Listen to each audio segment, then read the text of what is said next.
Subhanahu wa ta'ala. Hadirin hadirat rahimakumullah. Belum lama ini saya ditelepon oleh Ustaz Salahuddin, katanya untuk menyampaikan materi tentang meraih kemuliaan dengan zakat. Ternyata kebanyakan umat Islam di Indonesia kalau bicara tentang zakat biasanya di kapan pelaksananya, Pak? Biasanya di bulan Ramadan. Padahal kalau kita membaca kitab fikih bicara tentang zakat tidak harus hanya di bulan Ramadan, masih ada bulan-bulan yang lainnya. Kalau membahas zakat fitri, zakat nafs atau zakat fitrah, orang menyebutnya memang benar dilaksanakan di bulan Ramadan. Pelaksanaannya sebelum khotib turun dari mimbar. Kalau kita melaksanakan setelah khotib turun dari mimbar, zakat atau sedekah kira-kira hadirin? Sedekah. Ini memang jelas dilaksanakan di bulan Ramadan, lebih cenderung konsumtif. Apa itu konsumtif? Langsung dimakan. Tapi kalau zakat mal ini kan banyak kajiannya. Kalau di dalam kitab Bidayatul Mujtahid dijelaskan zakat mal ini setidak-tidaknya ada 5 objek zakat kan? Apa saja itu? Emas, perak, terus apa lagi? Pertanian, peternakan, perdagangan, rikas.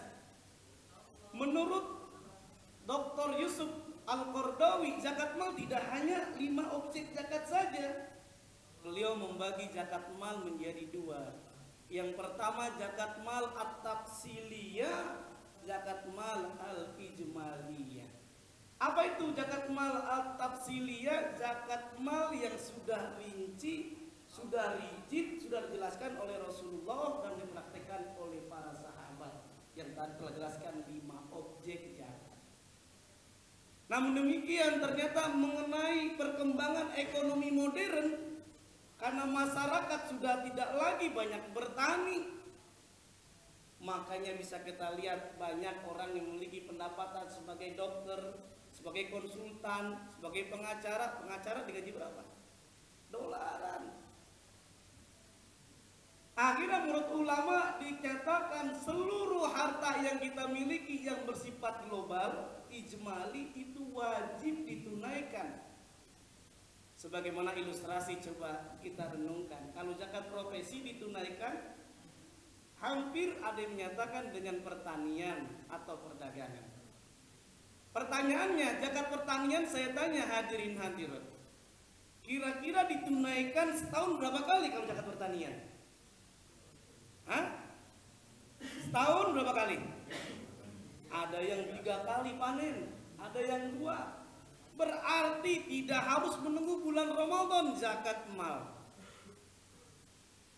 Kalau Pak Catur nih, alhamdulillah belum lama ini saya ketemu beliau brimob, tugasnya kemarin di Masjid Polres Bekasi, ketemu, alhamdulillah ketemu lagi dengan Pak Catur nih, alhamdulillah.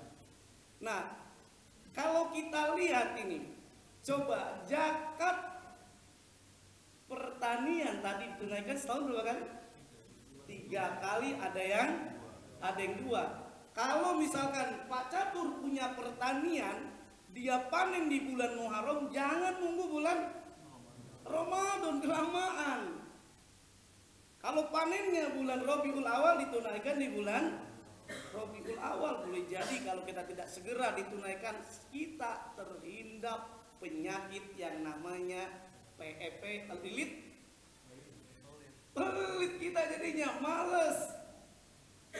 Nah sekarang saya tanya, itu pertanian ditunaikan setahun 3 kali. Kalau bapak-bapak dapat gajian sebagai karyawan, sebagai PNS, sebagai Polri, sebagai pengacara, itu sebulan berapa, setahun berapa kali? Oh ada 13. Kan ada tak gaji 13 nih kan? Maka ditunaikan, jangan menunggu di bulan Ramadan. Walaupun ada sahabat Rasulullah bertanya, ya Rasulullah, ayu a'mal as-sadaqah, Ya Rasul, pekerjaan apa yang paling dimuliakan saat bersedekah? Rasul menjelaskan as-sadaqah fi Ramadan, bersedekah di bulan Ramadan. Tapi ingat, kalau harta kita cukup nisabnya di bulan Muharram, jangan nunggu di bulan Ramadan. Jadi lagi-lagi zakat tidak hanya di bulan Ramadan. Oleh karenanya kalau kita bahas tentang zakat, pasti kita akan mengutip ayat Al-Quran surah 9, surah At-Taubah ayat 60, yang Allah telah tegaskan, innamas shadaqatu lil fuqara'i wal masakin wal amilina 'alaiha wal mu'allafati qulubuhum wa fir riqab ila akhirih wal gharimina fi sabilillah wa ibnis sabil. Itu ada 8 asnaf yang wajib kita berikan. Menurut Profesor Didin Abidin, beliau ketua umum Bajnas, makna lil fuqara itu bisa bermakna 2. Kalau kita ngasih zakat fitri, itu wajib konsumtif, habiskan sebelum khotib turun dari mimbar. Makanya lebih cenderung lamnya adalah lam litamlik, dimiliki, terserah dia mau dihabiskan, yang jelas ditunaikan sebelum khotib turun dari mimbar. Tapi kalau untuk zakat mal jangan dihabiskan ketika bulan Ramadan, masih bisa ditunaikan, bukan hanya konsumtif saja, tapi yang kedua lil manfaat, bisa dimanfaatkan untuk apa? Modal usaha. Buat apa? Beasiswa. Buat apa? Bikin perpustakaan. Buat apa? Syiar Islam dan lain sebagainya. Inilah yang perlu kita lihat. Kalau sesuai dengan tema bagaimana meraih kemuliaan, meraih kesuksesan dengan berzakat, kita malu semestinya. Pemilik Microsoft Office yang namanya Bill Gates, pas saya baca rahasia dia memiliki perusahaan itu sukses apa sih sebetulnya? Ternyata rahasia dia sangat sederhana sekali. Ketika dia memiliki perusahaannya keuntungan, dia bagi 50% buat kedermawanan charity. Atau dengan nama lain, buat apa? CSR. Apa kepanjangan CSR? Corporate Social Responsibility. Diberikan buat beasiswa, diberikan buat kedermawanan, sarana promosi yang luar biasa sekali. Walaupun hakikatnya uang yang dia keluarkan berkurang, tapi dia menyatakan itu sarana promosi, itu sarana memperkenalkan orang lain, tidak berkurang tapi dia bertambah keuntungannya. Ini yang sangat luar biasa sekali. Kalau di dalam Islam bagaimana? Itu orang muslim loh ya, meyakini orang yang berzakat, bukan berzakat, bersedekah lah intinya gitu. Charity, dermawan, filantropi, dia akan sukses. Saya pernah membaca di Republika, Direktur Utama Toha Putra, dia menyatakan apa rahasia kesuksesan Toha Putra bisa memperoleh luar biasa kesuksesan keuntungannya. Ternyata dia menyatakan hampir dia setiap tahun mengeluarkan zakat 2,5%, ditambah sedekah digenapkan 7,5%. Kalau sedekah sebetulnya tidak ada persentasenya, tapi dia biar rutin. Jadi dia keluarkan 10%, bisa menjadi sukses.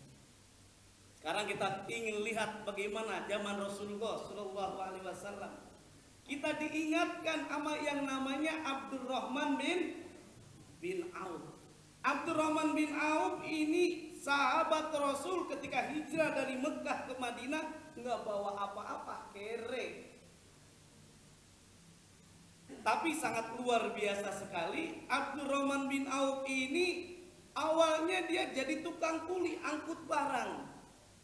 Kalau tukang angkut barang biasanya gajinya besar atau kecil, Pak? Hah?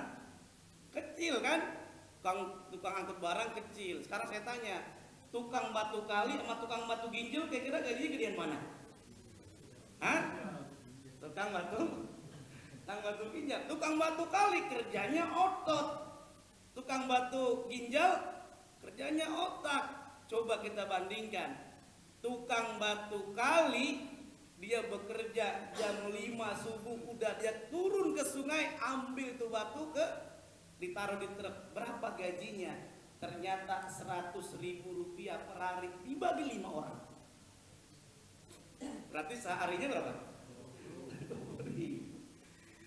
Tukang batu ginjal, kutak, ada yang sakit ginjal berapa? Minimal 75 juta, ada yang 100 juta. Betapa hebatnya. Oleh karenanya hadirin yang dimuliakan oleh Allah, Abdurrahman bin Auf, sahabat Rasulullah, dia kerja di tukang kuli itu. Karena dia mendapatkan uang, dia simpan, dia tabung, dia berpikir lagi apa caranya dia berjualan. Nah, inilah muasalnya dia menjadi sukses yang luar biasa. Rahasianya apa? Bukan hanya bersungguh-sungguh, tapi sahabat Abdurrahman bin Auf ini bersedekah luar biasa sekali. Sampai dinyatakan oleh Rasulullah, sahabat Abdurrahman bin Auf ini dijamin oleh Allah masuk surga. Apa amalannya? Karena bersedekah. Saya pernah membaca dalam riwayat dinyatakan berapa sih sebetulnya Abdurrahman bin Auf itu sedekahnya? Dinyatakan 50.000 dinar. Pak, pernah megang punya uang dinar? Hah? Belum ya.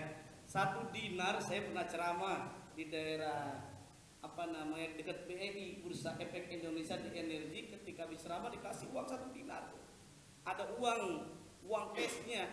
Pas saya cek dan saya teliti dalam kajian fikih, dalam kajian ekonomi Islam, 1 dinar kurang lebih 4,25 gram emas. Berarti kalau diuangkan 1 dinar 4,25 gram emas dikali 15.000 berapa, Pak? 2.125.000. Kalau nggak percaya hitung sendiri. Itu yang sangat bisa kita lihat. Itu Abdurrahman bin Auf, dia bersedekah 50.000 dinar. 50.000 dinar dikali 4,25 berarti berapa dia bersedekah dengan dinar? Kurang lebih 200.000 dinar. Kalau dikali 500 hampir, kalau dihitung total 106 miliar. Itu bersedekah luar biasa sekali. Karena kenapa? Yakin Allah akan berikan rezeki yang Allah telah tegaskan dalam surah Al-Lail. Kita sudah hafal semuanya, sampai hafal di luar kepala sampai lupa. Fa amma man a'ta wattaqa wa saddaqa bil husna fasayunassiruhu lil yusra. Itu janji Allah. Kalau kita berzakat, kita infak, kita sedekah, kita wakaf karena Allah Subhanahu wa taala, fa amma man a'ta, adapun orang yang memberi, bersedekah. Amma man a'ta wattaqa, dan dia bertakwa kepada Allah Subhanahu wa taala, wa saddaqa bil husna, dan dia membenarkan bahwa Allah akan menganjarkan berapa kali lipat? Minimal 10 kali lipat sampai 700 kali lipat. Mana dalilnya? Dalilnya nanti Bapak-bapak habis pulang kajian, nanti cek pulang di rumah masing-masing, ada PR nih. Surah Al-An'am ayat 160 yang menjelaskan man jaa bil hasanati falahu asru amsalihha. Barang siapa yang melakukan amal kebajikan termasuk berzakat, infak, sedekah, Allah ganjarkan minimal 10 kali lipat. Sampai 700 kali lipat. Bisa cek nanti juga dalam surah Al-Baqarah ayat 261. Masalul ladina yunfikuna amwalahum fi sabilillah kamasali habbah ambatat sab'a sanabil. Saya akan melalui kisah biar supaya lebih semangat semuanya. Ada guru TK, gajinya itu Pak, kalau di Bekasi, karena saya orang Bekasi orang nyebutnya BSD,